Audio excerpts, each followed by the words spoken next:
Today on Satansplain, satanic commentaries on conservative Matt Walsh and anime, also vandalism, caring what people think, and some listener mail, including the topic of Satanic Ritual as we approach Halloween. Well, it's not Satan worship, it's Satanism. It's embracing the life-enriching things which have traditionally been given the devil's name. Pride, lust, earthly success, rational self-interest, atheism, humor, nonconformity, science, a passion for living, being selective about whom we love. We don't see these as shameful sins, but empowering ideals. And we also recognize the psychological power and fun of symbolism and aesthetics, so we utilize Satan as mythology's most fitting mascot for what we're about. Satansplain, Satanic Talk with Church of Satan Magister Bill M. Welcome to Satansplain. It is October 2022 as I record this, and that means Halloween is coming up. As we get closer to the date, I'm going to talk about Satanic Ritual. I've been saying for a while now that it is a topic I would eventually get around to, and I have talked a little bit about ritual here and there on some previous episodes. For example, near the end of Satansplain, episode number 13, where I was talking about Luciferianism, when I was debunking this idea that Satanism somehow doesn't use or incorporate the idea of Lucifer. You can go listen to that episode on Satansplain.com or wherever else you may happen to listen to Satansplain. In the second half of this episode, the one you're listening to now, I'm going to read you some older listener mail. And it was back when I recorded episode number 15. See, I realized at the time that the episode was getting too long, so I decided to cut a portion of what I had recorded out of that episode.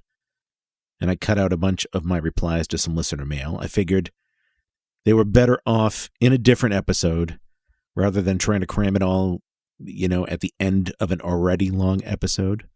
I think they deserved more attention than that. So I'm going to play those responses later in the second half of this episode. One of those emails being, appropriately enough, an email about Satanic Ritual. I want to start this episode with some comments on this article from Newsweek. It's concerning conservative commentator Matt Walsh.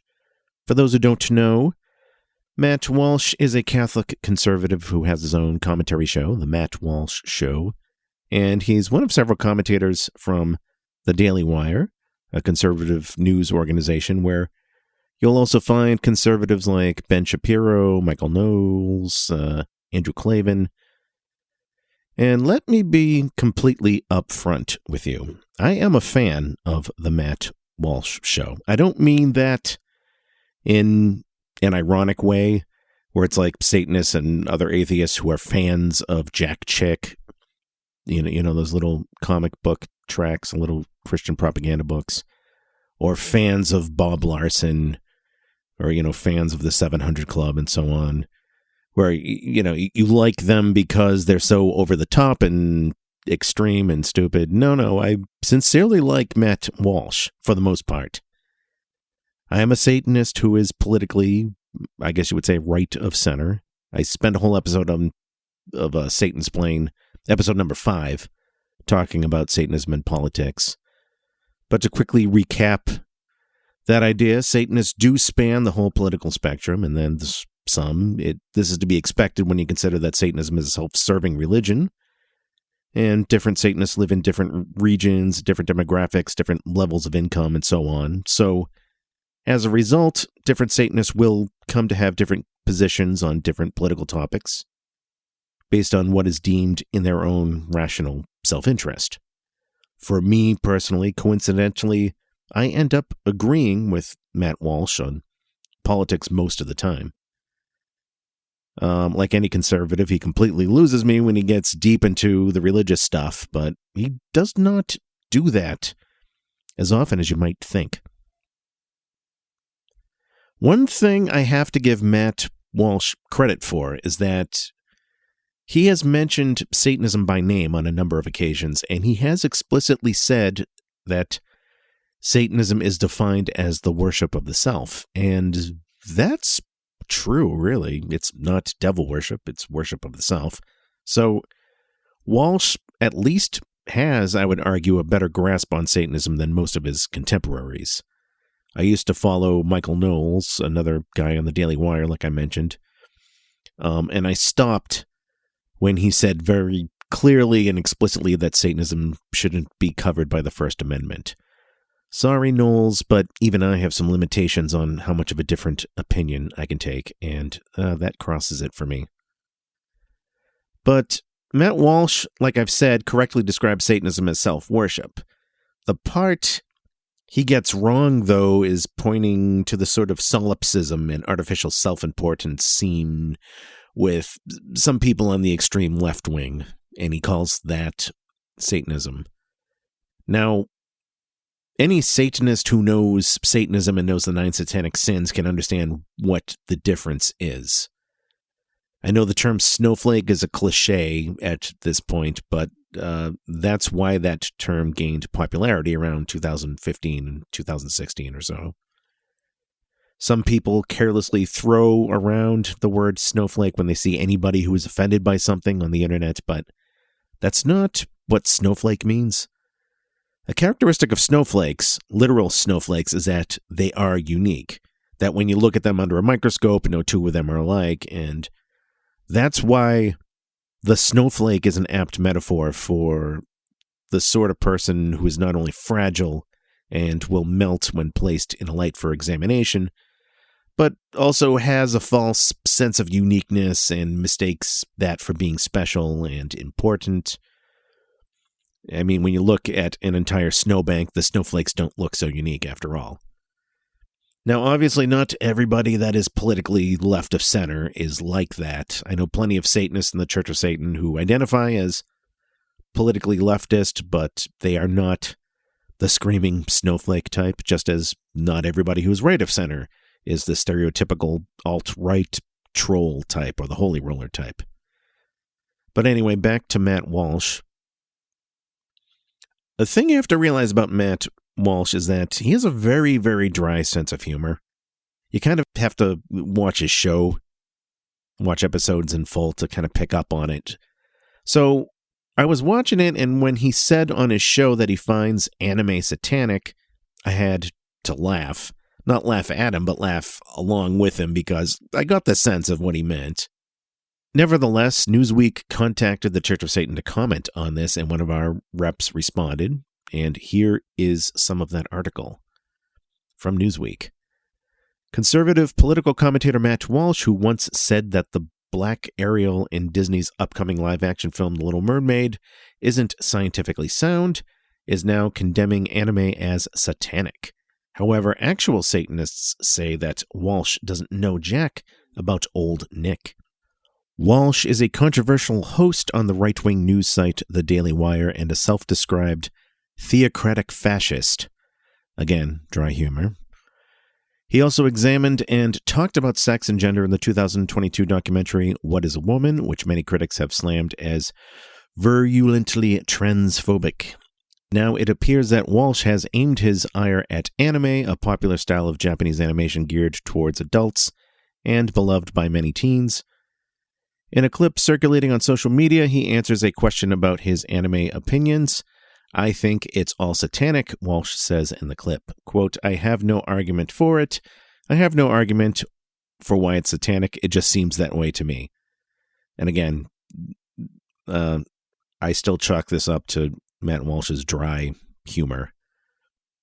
Not outright ignorance, like it's like admitted ignorance, but he knows he's poking fun at other people's sacred cows. But anyway, all anime to me seems weird, just like bizarre, creepy, he continued. And in general, I don't think that adults should be, whether it's anime or any other cartoon.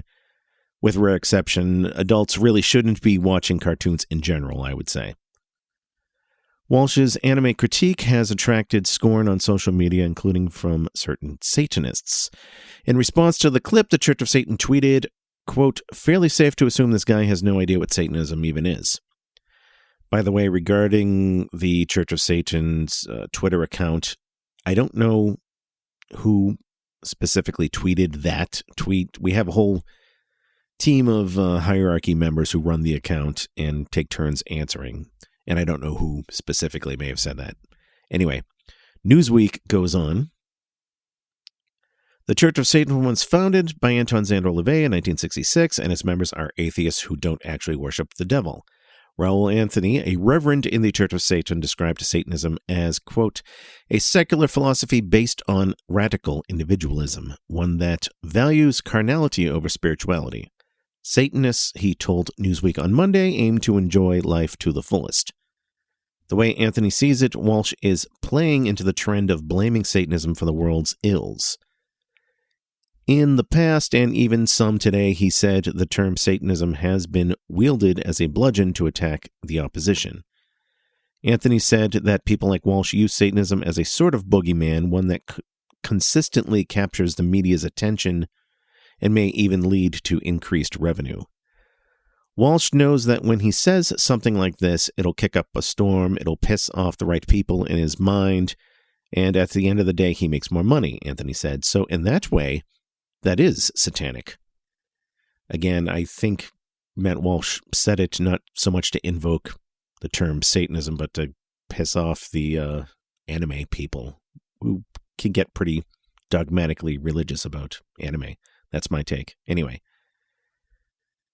Reverend Raoul Anthony added, that's the ironic thing. By him saying something like this, it is satanic in a way, right? The manipulation of people, events towards your personal benefit, that is satanic. And so, in many ways, Matt Walsh is satanic in ways that he might be uncomfortable with, and many of his fans might be uncomfortable with, but that's the reality of it. Other Twitter users aside from the Church of Satan have questioned Walsh's statement about anime. User Logs Don Jeff sarcastically wrote, quote, cartoons are weird and creepy. Now, would you like to join me on Sunday in eating some bread and drinking some wine that is actually human flesh and blood? Anime's popularity in the United States has soared in recent years. In 2003, the Anime Boston Convention counted 4,101 attendees, blah, blah, blah, blah, blah.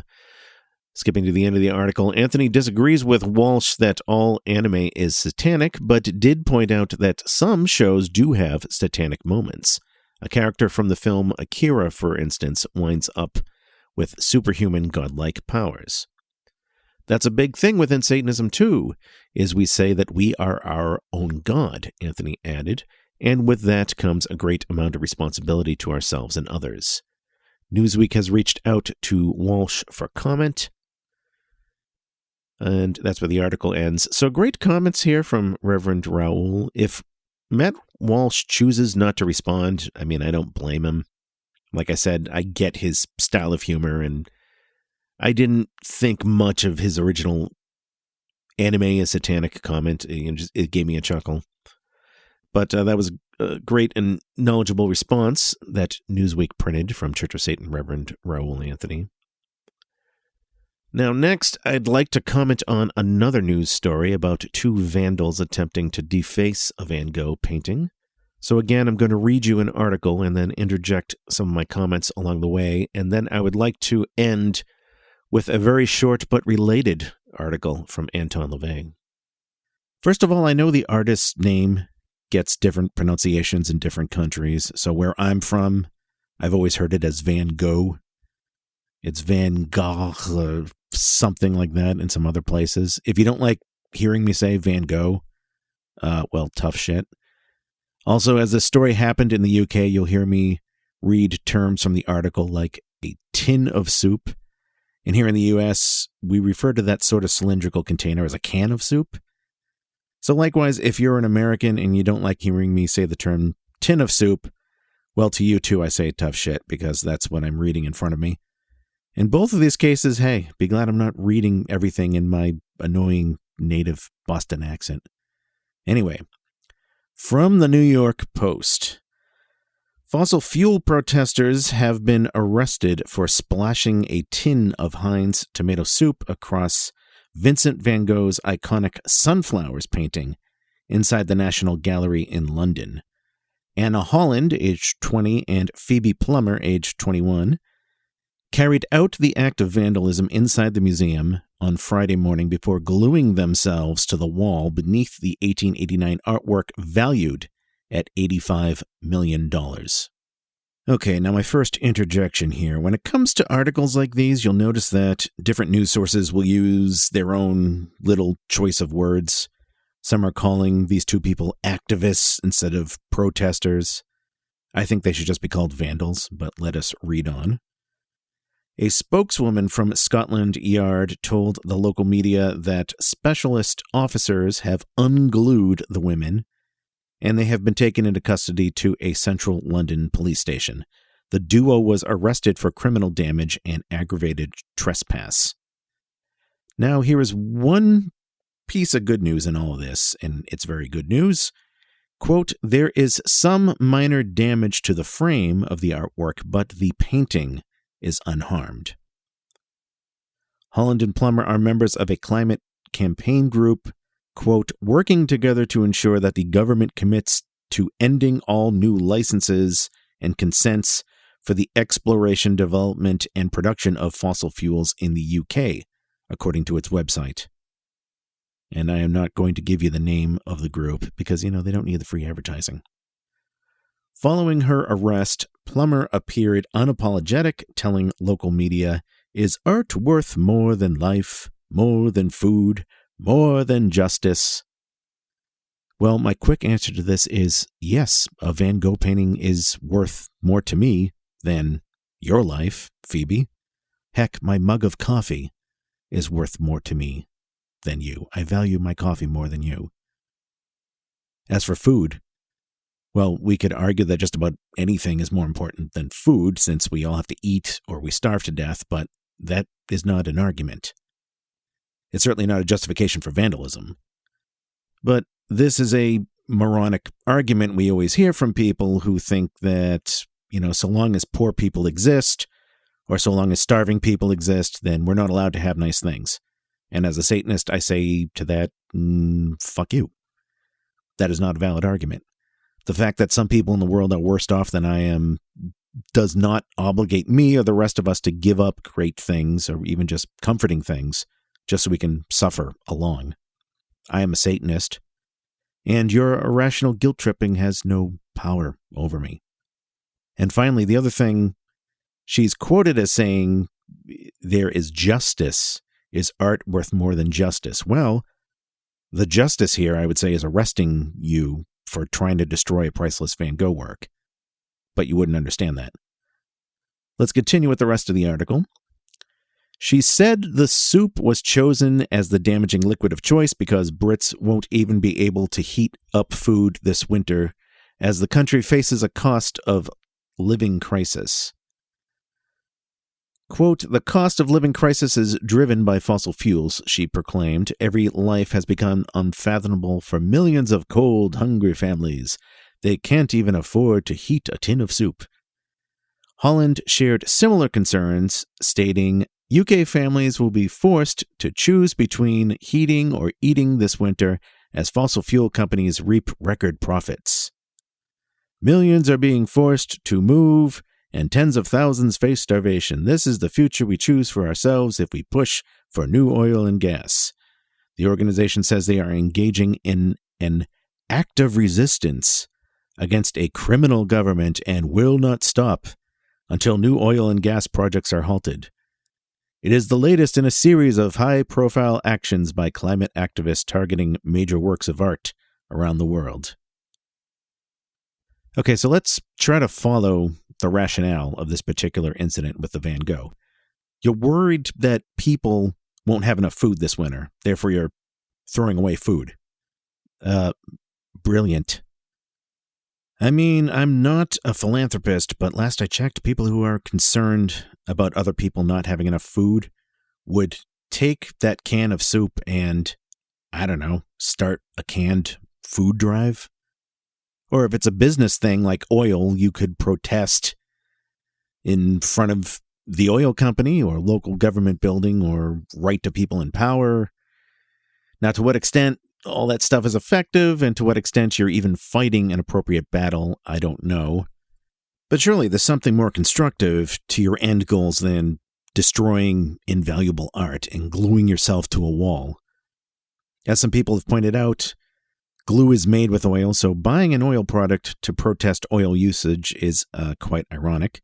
Never mind thinking that putting limitations on the oil companies getting the resources and delivering their product is going to make the cost of oil go down. You're worried about people not being able to heat themselves, so you're going to make things hard for the oil companies to do their job. Again, brilliant strategy there. Now, I'm also seeing some people react to this story with, "Oh, anger is never the answer, and we need to give a message of love and give food to the needy." No. I don't buy that. Anger has its place in Satanism.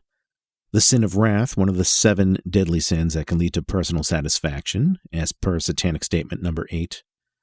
The conjuration of destruction.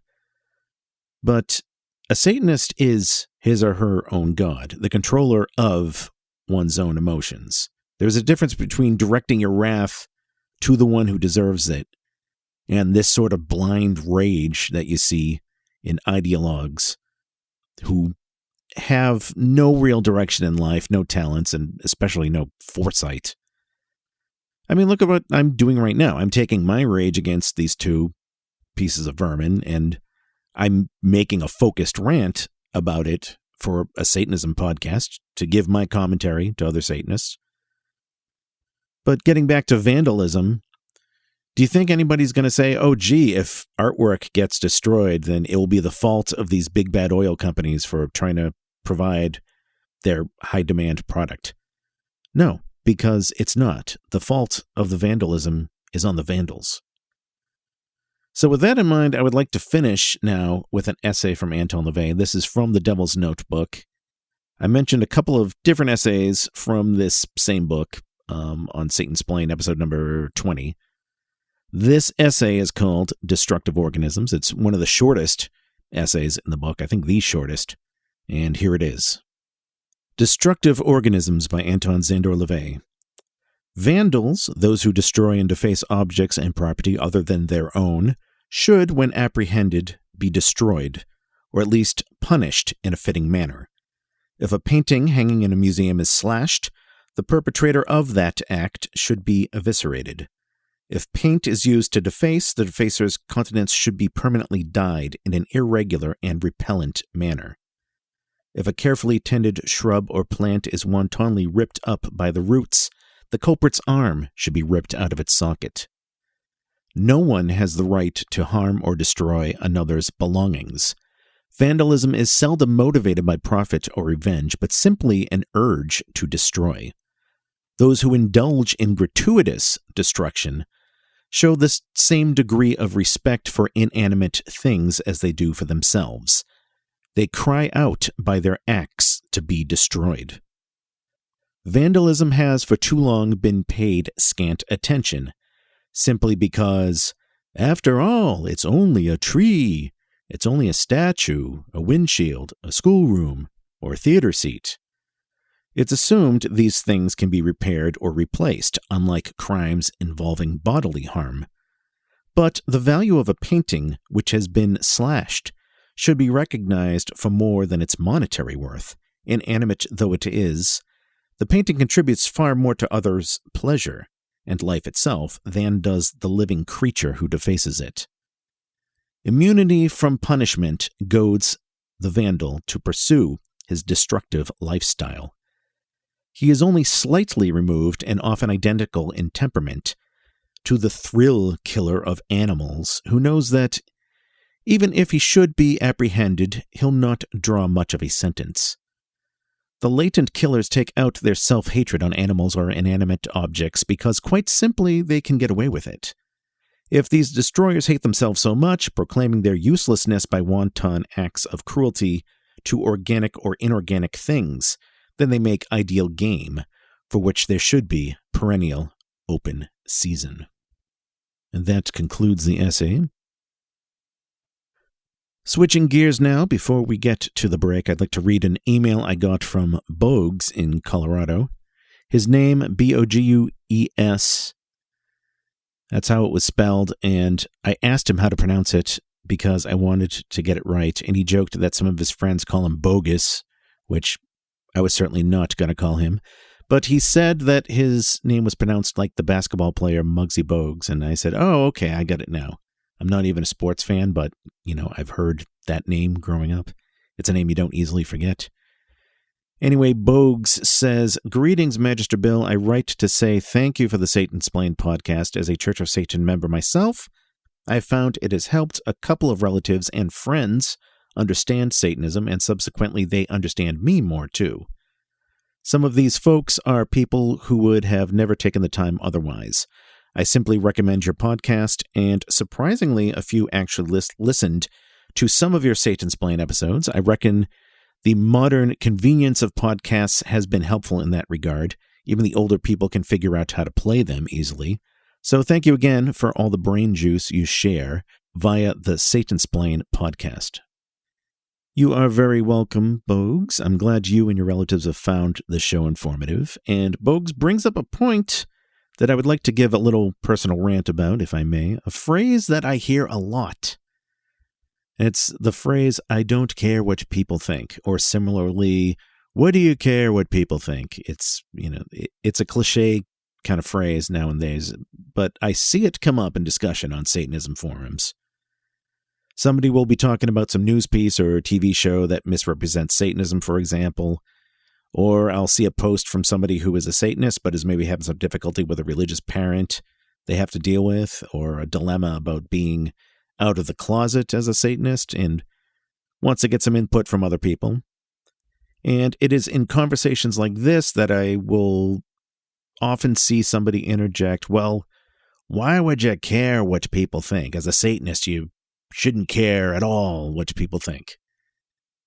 And to that I say, let's stop and examine this claim. Should you care about what people think of you? Well, I would say this depends on what is meant by that expression. I certainly care what some people think about me concerning some things. Now, do I care that every single person I run into in my life is pleased with me? No, of course not. If I'm in public and a random stranger doesn't like the shirt I'm wearing, well, too bad. That's their problem, not mine. Do I care that Christians think I'm going to hell because I don't buy into their fairy tales? No, of course not. No rational person cares about that. Now, these are all pretty basic examples that I think any Satanist would agree with, and most reasonable people in general would agree with that. But what if I am, for example, on a job interview?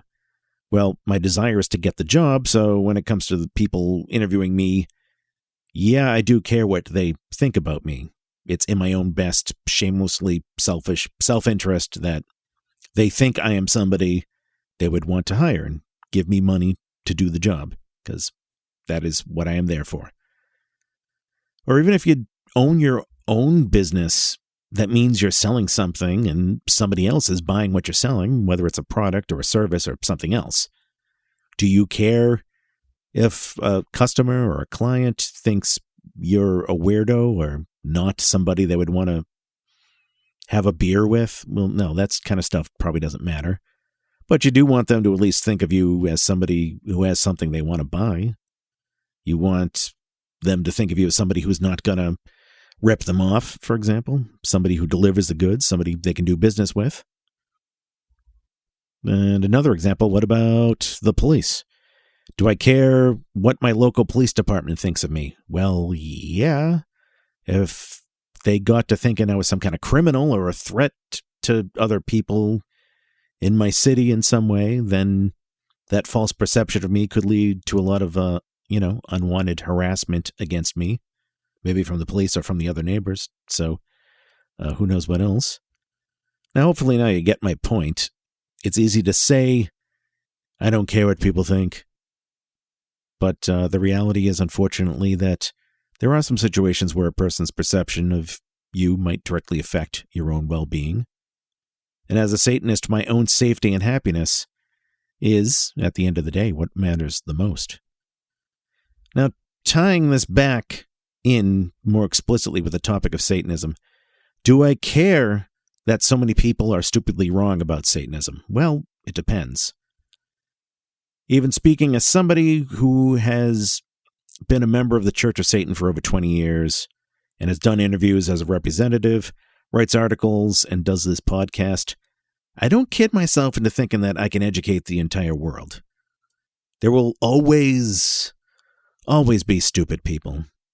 And in fact, we acknowledge that in Satanism, that humans on the whole are pretty much stupid sheep when it comes to a lot of things.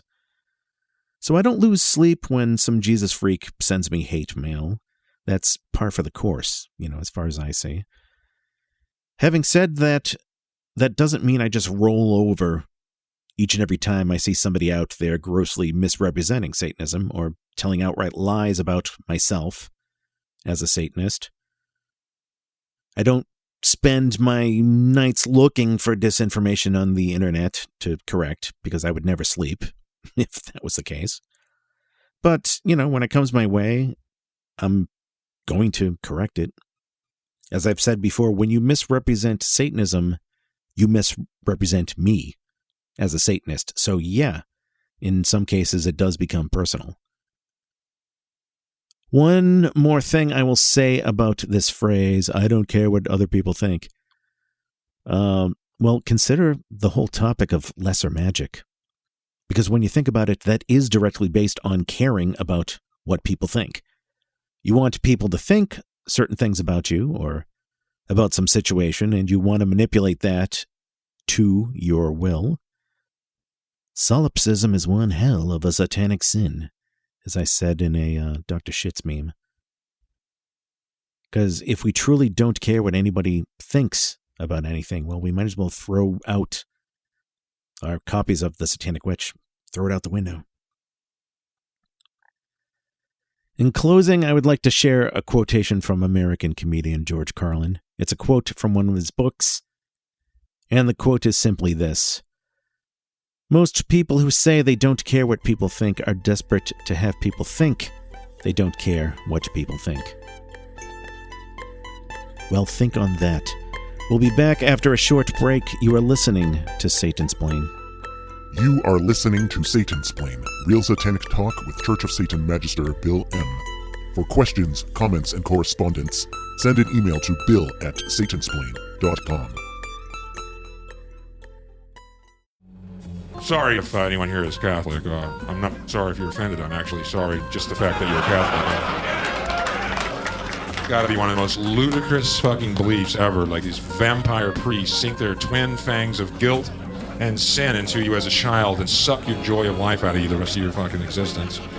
And I love watching the Pope bounce around in his little Pope mobile. That's gotta be hoot number one on my fucking CNN list. I want a whole show of the Pope just bouncing around that all-terrain Pope mobile with the 3 feet of bulletproof plexiglass around it. Boy, there's faith in action. That little bit of comedic blasphemy was brought to you by The Devil's Mischief, comedy that's not made for the masses. Listen to the show The Devil's Mischief on RadioFreeSatan.com.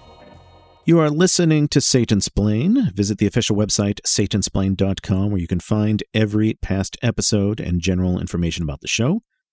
You can also listen to Satansplain on Spotify, YouTube, Apple Podcasts, Google Podcasts, Audible, Stitcher, and other places as well. For questions, comments, and the like, you can email me. Bill@Satansplain.com is the email address. One final thing I want to say about Bogues, whose email I read just before the break. Bogues told me that he thought I should be a guest on the show Coast to Coast AM. And that show is basically the reincarnation of the Art Bell show, Art Bell's famous radio show where he would interview people with topics on the strange and paranormal. Well, thanks to Bogues making some suggestions to them, it seems that Coast to Coast AM does want me on as a guest.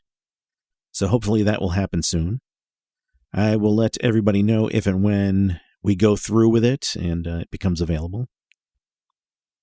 As I mentioned earlier, I recorded a bunch of responses to listener mail back when I was recording episode number 15 of Satansplain. But then I had to end up cutting it out and saving it for a later episode. So what follows next is the stuff that I cut out. So if my voice sounds like it's, at a slightly different pitch or a speed next quality. Well, that's why it was recorded at a different time. Maybe I had a different level of caffeine that day. I don't know. And with that, let's read this first email from Gabe. Gabe writes, in the podcast, you had made mention that there are some Satanists that seemingly reject the idea of ritual, and that there may also be Satanists that don't reject it, but simply feel themselves to be a bit too disorganized and perhaps lacking in knowledge about the formalities of Satanic Ritual. I suppose I would put myself in the latter category. I feel like I've been sort of dead in the water here for the last few years, to the point of just pushing it into the background of my mind and filing it under the "will get to" section. But your latest podcast helped me to reawaken the notion of personalized self-ritual. So let me just stop reading Gabe's letter for a moment and clarify something. What I was criticizing were Satanists who never touch ritual at all, and in fact seem to reject the notion altogether, like in almost any form. Or, if not criticizing, at the very least, I'd say I'm wary of people like that. And one of the reasons for this is something I've been saying in internet posts and interviews here and there for the past 10 or 15 years, and that is, if you say that you adhere to the Satanic Bible, then it seems strange to me that you would reject 2/3 of the pages that make it up. Now, yeah, you can say that the philosophy part, the Book of Lucifer, that part of the book, that's the real meat of the Satanic Bible. Sure. But there's a reason why the book doesn't end there, I would argue. And there's a reason why there's a whole second volume, a supplemental book that was written expanding on the topic, that book being the Satanic Rituals. Now, I know some Satanists will say, well, ritual isn't a requirement. Even the Church of Satan High Priest Peter H. Gilmore said that, Bill. And that's true. We're not like mainstream religions that require regular services for everybody. We know that leads to people dragging themselves a lot of times to services out of guilty feelings of obligation, not because they want to be in church. And that's not what Satanism is about. That's why ritual is a tool in Satanism. Ritual is a tool whose frequency and mileage is going to be different for different Satanists. But, having said that, what I object to is using the it's not required line as an excuse to dismiss the whole topic, to never even give it a try. Now, I can understand Satanists who are relatively new to Satanism and maybe want to think more about it, who don't feel ready to dive in and buy all the standard altar tools this week. That's fine. But again, I'm wary of the people who've seemingly resigned themselves to never do it. Most especially if that rejection is based upon misconceptions of what Satanic Ritual is about. And more specifically, I do believe there are people who are, at least on some level, subconsciously intimidated by the idea. Whether they read about it but think in the back of their mind, well, gee, that sounds like a lot of work, getting a bell and a gong and candles and all that stuff, so I'm just not going to do it at all. Or what I find worse, people who argue, well, I'm a skeptic, I'm an atheist, I can't sit there with black candles and call upon these names because I would feel silly.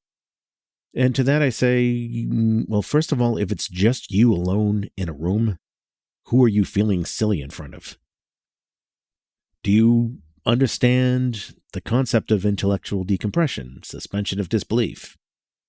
I mean, if you're watching a science fiction movie, for example, you suspend disbelief, or any fictional movie, really, or reading a fictional book. You get really, really into the movie or into the book to the point where you almost feel like it's real, even though in the back of your mind, it is just a movie, it is just a book. That's certainly not the same as literally believing what's on the screen in front of you and thinking that it's nonfiction. Maybe you're not somebody who can do that. Maybe you're one of those, those assholes who talks through an entire movie and overanalyzes every scene. Also, if that's the case with these people who smugly say that they can't ritualize, maybe on some level you're afraid of getting into that state of mind and are afraid you might lose self-control. In which case, maybe you're not as liberated from theistic belief as you think you are, if you're too self-conscious to do that. And just to be clear, when I say you here, I'm not directing this at Gabe, who wrote the email. I mean you, as in the general hypothetical you. I probably should have said that first. Anyway, in addition to all of that, I have seen people who just lack the self-discipline to follow a little set of sequential ceremonial steps. That's more of what I was referring to in that episode. And also, like almost every discussion on ritual that gets going in a Satanism forum, there was always that one guy or gal, somebody who says, "Oh, ritual is all about you. You are the one who is most important. It's all about your emotions and what works for you. There is no wrong way to do a ritual," to which I say, no. There are certainly some wrong ways to do a satanic ritual.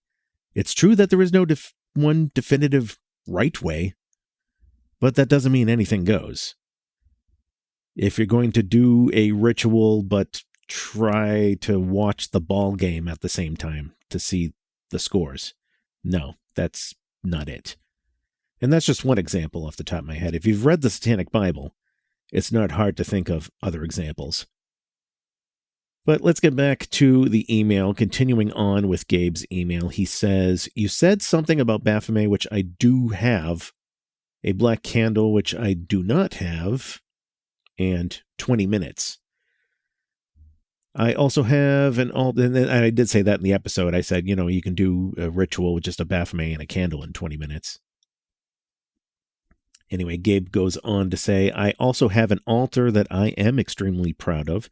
It sounds very intriguing, and that is definitely something I can make time for in just about any day of the week. I am curious as to what your ritual consisted of during those 20 minutes. Is it more of a quiet introspective meditation, or is it something where you play selected music and read words, or what is it?" So when I said 20 minutes in that episode, I honestly wasn't thinking of anything specific. I think everybody knows that given how loose in definition a ritual or a ceremony is, it could run much shorter than 20 minutes or much longer.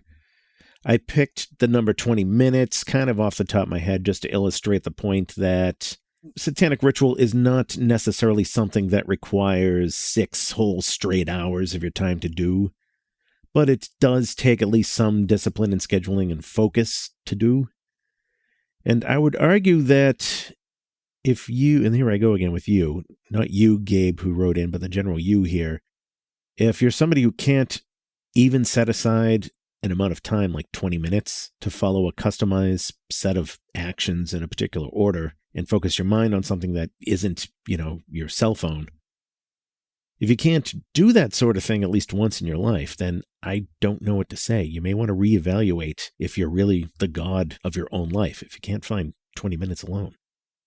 But Gabe says that he thinks he is in this category of people who are making excuses not to ritualize, and I would say no, definitely not. I mean, Gabe, the fact that you constructed an altar at all, that tells me right away you're not making excuses. The fact that you took the time to make a dedicated physical space for these sorts of objects is practically a ritual itself in some ways.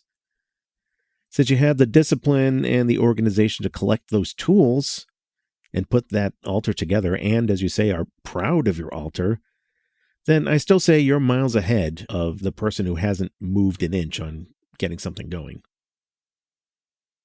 Now, as I said, the 20 minutes figure was just an arbitrary time I picked.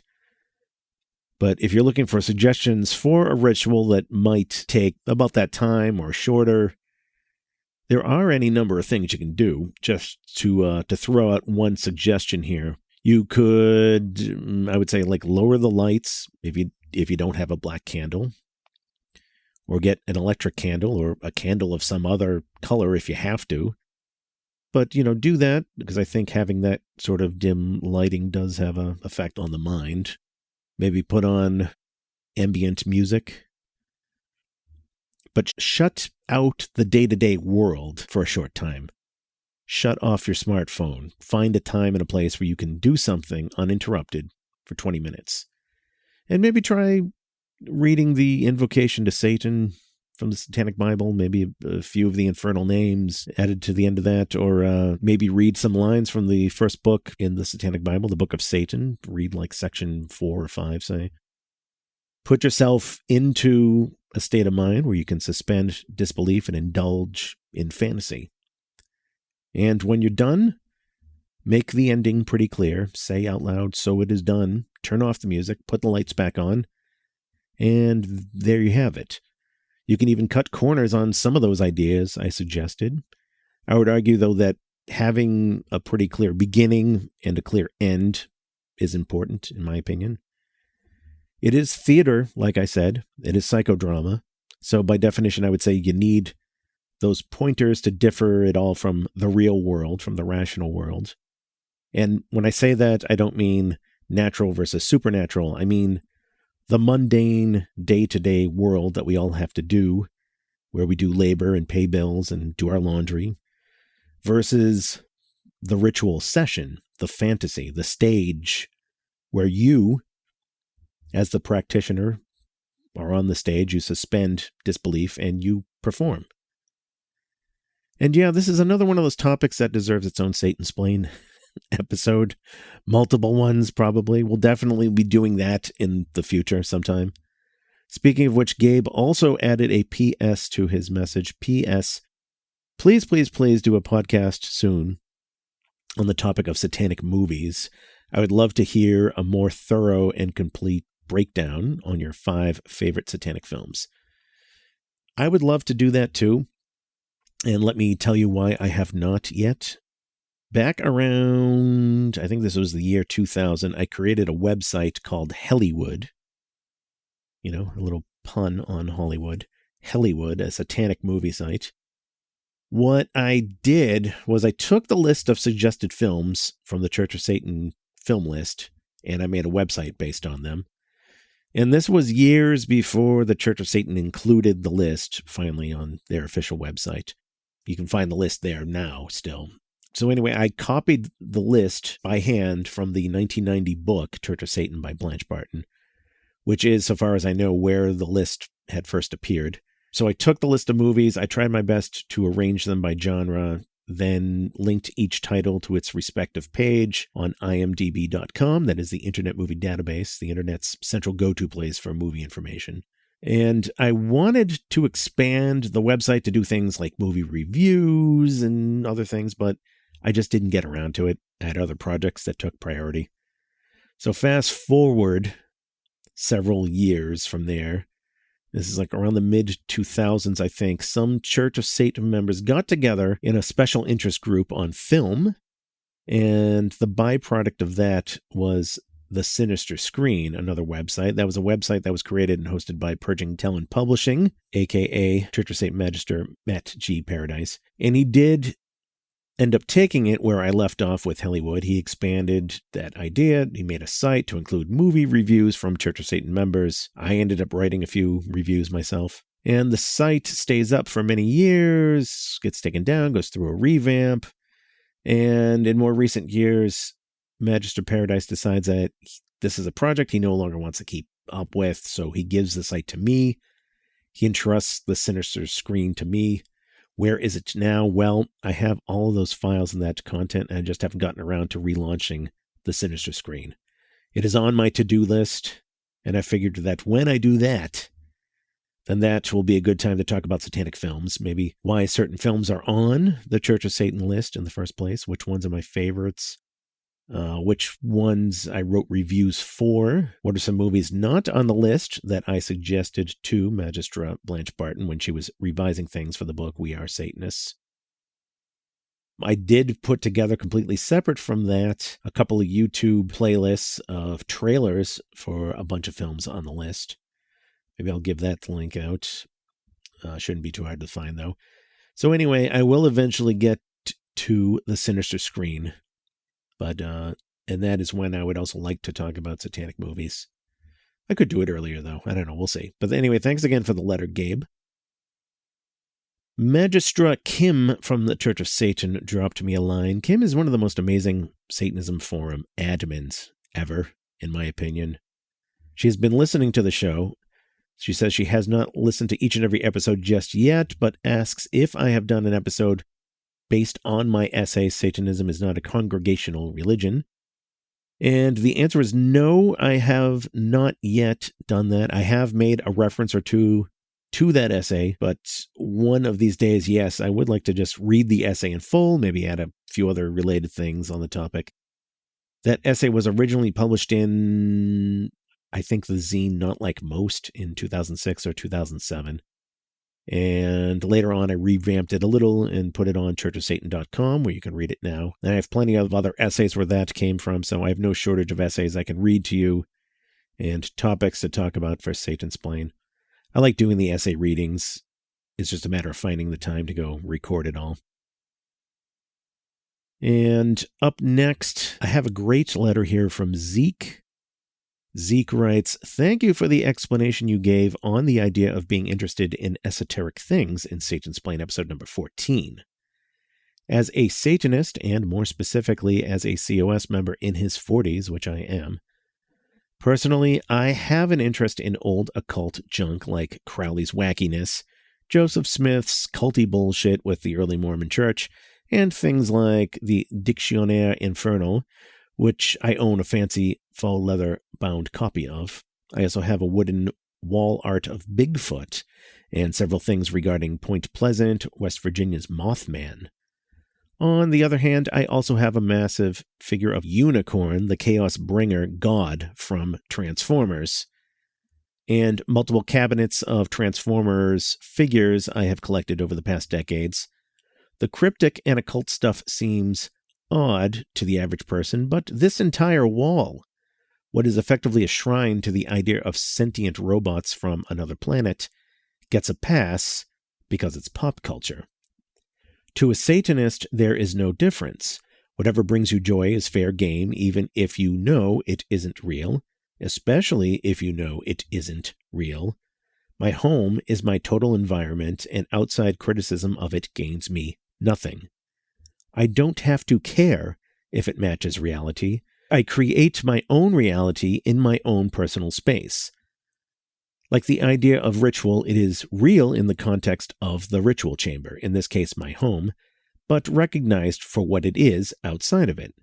Humor and the ability to intentionally suspend disbelief is becoming a lost art, especially with a younger crowd, who take everything deadly serious and can't look at and laugh at their own ridiculous shit. Kudos on the podcast, by the way. I have been listening since episode number 1, and it's always a joy when a new episode drops."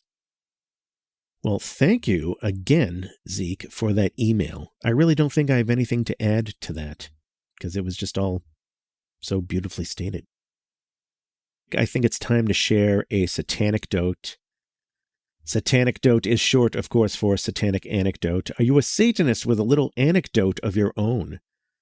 An anecdote about yourself or about another Satanist that you know? An amusing satanic thing that happened to you one day? Well, email me your Satanecdote, bill@satansplain.com. This time, though, I'm going to tell a Satanecdote of my own. Cue the Satanecdote theme song. Satanic Anecdotes. Satanecdotes. Recently, I saw the band Motley Crue in concert. It was fun. I had a fun time. I'm pretty sure the first time I saw a pentagram in real life was actually on a Motley Crue record when I was a kid back in the 1980s. It was around 1983, I think. We had borrowed my friend's Motley Crue Shout at the Devil record. There was a dark, glossy pentagram on the front cover and also a white on red pentagram on the inner record sleeve. I didn't know what the symbol really was at the time. We learned how to draw a 5-pointed star in kindergarten, so to me it was just a star. But then my Catholic parents saw it, and they flipped out, and then, the Satanic Panic was eventually in full swing in the 1980s. And soon enough, I knew about the pentagram's reputation. This concert I went to recently was at Fenway Park in Boston, home of the baseball team, the Boston Red Sox. There were merchandise booths outside of the stadium, and the booths had red on black pentagrams on the tarps. I just found that to be an amusing sight. Because for years, I'd been on this street near Fenway Park. You see the old-style lettering for the baseball team. You see the baseball jerseys, the sports bars, the old-fashioned sausage carts and peanut carts, the sunshine, the families. Buy me some peanuts and Cracker Jacks. And then here was the symbol of Satan. Just there outside of the venue. Well, it kind of made my day. An amusing contrast. So I took a photo, definitely. And that record, Shout at the Devil, it had a warning sign in the liner notes that said, "Warning, this album may contain backwards messages." I was listening to an interview with that album's producer recently, and he said that the record company basically told them to put that warning on the record. I bought my own copy of the vinyl sometime in the 80s. I tried playing it backwards on my record player, and the only results I got were a scratched up record. Go figure. But it reminds me of a conspiracy theory that I heard in the movie Trick or Treat, a horror movie from the 1980s.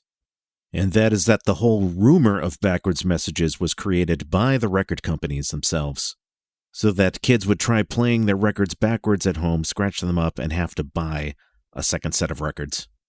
Double the album sales that way, Well, it's a more believable conspiracy theory than thinking that bands intentionally put hidden messages on there to make their own audience kill themselves, which never made any sense. Anyway, thank you for listening to Satansplain. We'll see you next time. You have been listening to Satansplain. If you have enjoyed this episode, please give it a like and subscribe where available. For more information on the show, visit Satansplain.com. And to learn more about Satanism itself, visit churchofsatan.com. This episode, copyright 2022, Magister Bill M.